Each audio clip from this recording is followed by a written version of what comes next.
Welcome to my little filming tent. Today we are going to start to get into some of the goddess flow basic movements for pregnancy, for first trimester especially.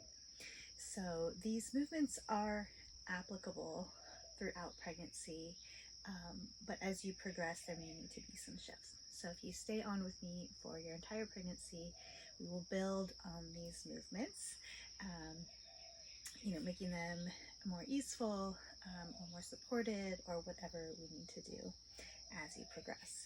In addition, there are certain movements which are more applicable in the later months, so those we won't get into right now. So we're going to start with Hula Hips, which is a small internal circle, which means that we're keeping it within the width of our hips. So we're just going really small right now. And we're leading with our pubic bone from the front. Then we move to the side, back, over, and front again.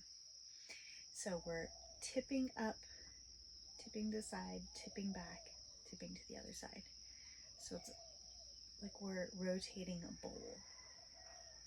We have a bowl in our hands. We can move it with us. So you can try this if you like, having a bowl with water in it, a small level of water. Don't fill it too full. You don't want to splash everywhere unless it's hot out. And just see what happens to the bowl as you move. Now, as you keep going, you might find that this naturally gets bigger, and that's fine. These are more external circles outside the width of our hips. And these are great for loosening up our joints, making sure that our pelvic bowl is balanced. So if you notice that one area is a little more sticky, kind of skips, or just doesn't feel as smooth, then you can wiggle back and forth in that area. So as I'm going, I'm contracting the muscles in my low back and upper hip gently to round out. So a big part of what we're learning to do with these movements is to effectively contract and release muscles as we go. So as we're in the front, we're gently lifting up the pubic bone and contracting our lower belly muscles.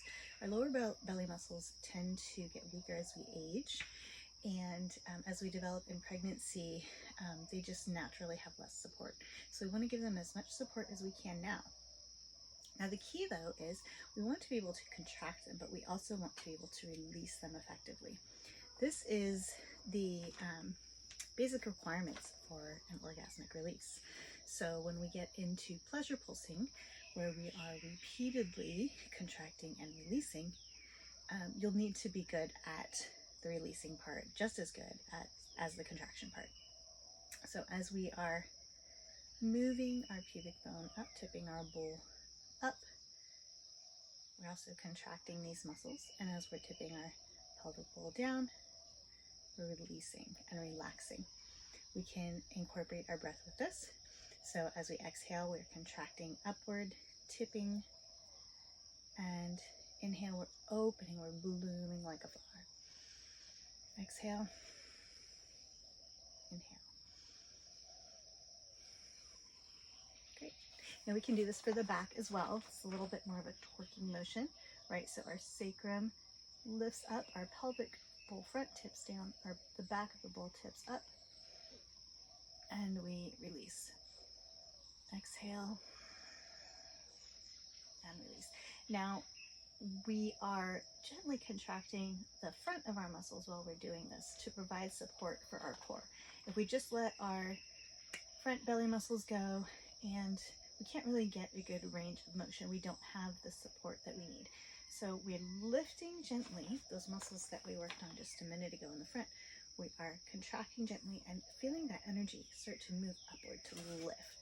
And this is the essence of our core energy, that lifting motion.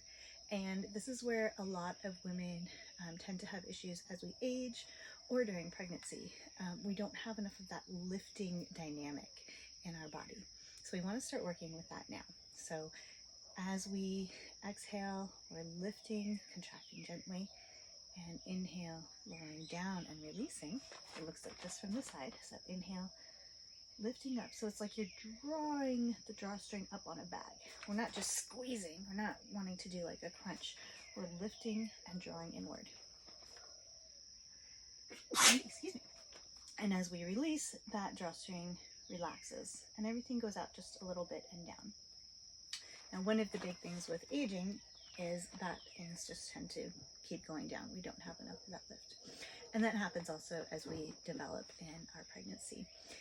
If we don't have enough of that lift, things tend to go outward a little bit more to the side, front and back versus being drawn up. And that puts a lot of pressure on our pelvic floor, puts a lot of pressure on our intestines and our lower digestive organs. And it puts a lot of pressure on our groin muscles and our belly muscles. So we tend to get things like diastasis recti, where we have those muscles split, just from the